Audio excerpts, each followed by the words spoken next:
We have one more exciting update for you.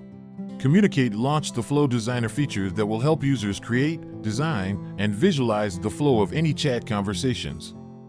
With the launch of Flow Designer, Kommunicate is now standing upright to its promise of a no-code drag-and-drop chatbot builder.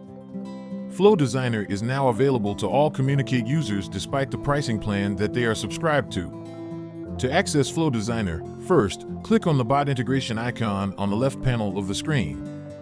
Now to go to the Flow Designer, you can click the Create New Bot button or the Manage Bot section on the left panel. Next, you will see two sections called Build and Manage. Click on the Build section. This is your Flow Designer. Now let's get started with the flow. If you already have intent fed to the bot, the Flow Designer will automatically create the flow. If you create a new bot, the Flow Designer will have welcome message, default fallback, and fallback answer buttons by default.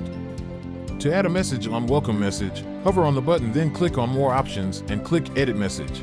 You will now see the option to add your message and add buttons for more interactions and routing. To add more intents and responses, click on the plus button.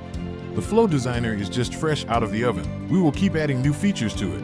We can't wait to see what you create with it. Subscribe to our channel for more exciting updates.